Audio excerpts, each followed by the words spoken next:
what we're going to do, this is the Byzantine map.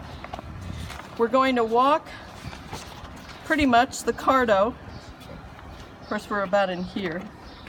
And we're going to go right on over to the Tomb of Christ, or it's actually referred to by the Greeks, Anastasis, which means resurrection, and in Arabic, Qiyami. So it's really Resurrection Church. That's how the locals refer to the church. They don't say Church of the Holy Sepulchre. That is a Crusader name, okay?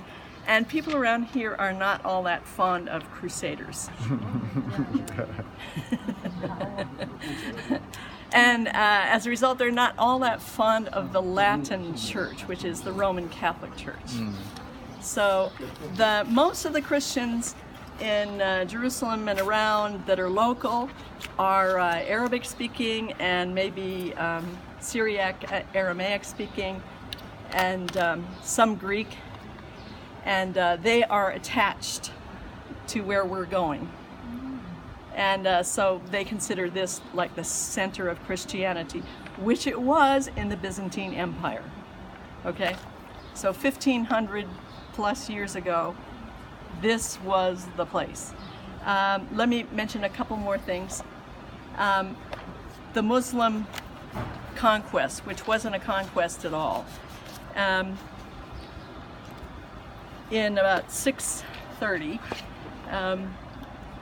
this General Omar, who was caliph, he was the one who was battling the Byzantine Roman soldiers in Damascus, in Baghdad, and so forth, and they were pushing down towards Jerusalem. Different battles. There was a big decisive battle in the Yarmouk Valley, which is just southeast of the Sea of Galilee. When that battle ended and the Muslims had their victory, the Bishop of Jerusalem decided that he did not want to have a fight. And so when Omar arrived in Jerusalem, he met him. The bishop went out and met him at the gate and offered him the keys of the city and invited him in, and even offered the church for Omar to pray. And Omar said, "No, I'll pray on the outside." So just across from the church is a mosque called the Mosque of Omar. So that's all tied in with the history of the quote-unquote conquest of Jerusalem by the Muslims. And so the church, what happened was when Sophronius the bishop gave Jerusalem over to Omar and gave him everything, including the Temple Mount. He gave Omar the Temple Mount, and that's how it came under Muslim control. Because of that generosity, Omar turned around and said, "I will offer something in return, which is your protection. And I will protect you and all your citizens and your churches and all your golden crosses, and you can continue, but you must pay a tax to us, which is called the jizya, the skull tax, and we will protect you, but you must abide by our rules," which then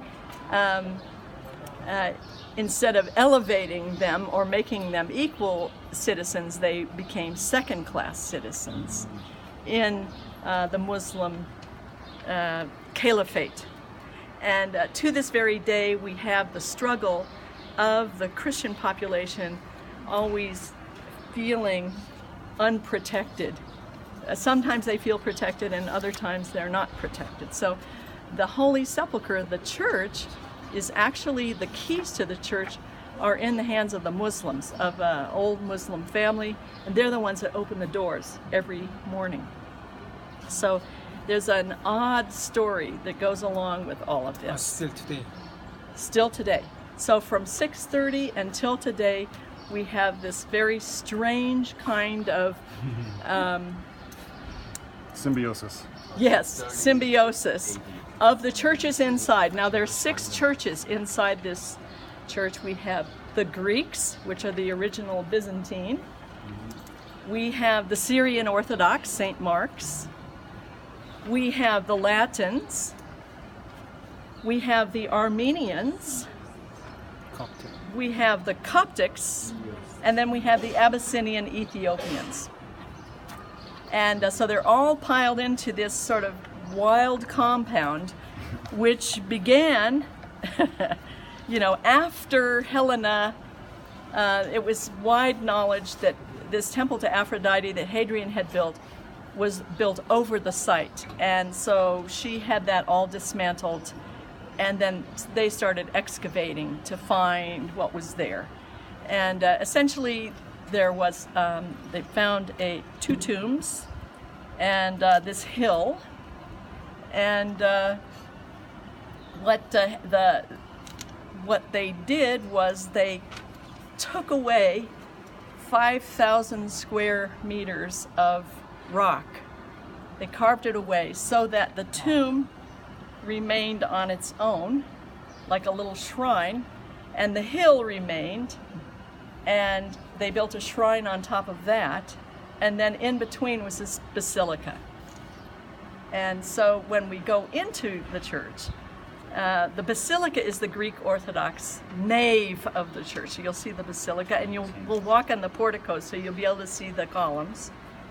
And then this rotunda, where the tomb once was, the pilgrims pretty much made off with the tomb. They all chipped away and helped themselves. So all that's left is a structure. There's nothing left of the limestone. But the Syrian Orthodox, just beyond it, they have another tomb that belonged to the hill, and that's still intact, still 1st century. It's pretty dirty, but it's there. It's part of an arcosolium, 1st century burial, and so you can see that. And according to the Israeli archaeologist's survey, the hill went from the Syrian Orthodox Church, and it went up, up, up this way to the area that was supposed to be like Golgotha, where Jesus was crucified, and you can see some of the bedrock underneath it of the hill. So that's what we're doing. We're looking at like simple anatomy of the site, but because of all of the centuries of shrine building, we have all this other stuff that covers it up. Anything else? I'm starting to... Well, when we're inside the church, then there's right. things we could discuss. Okay, it's really hard to talk inside the church sometimes. Yeah.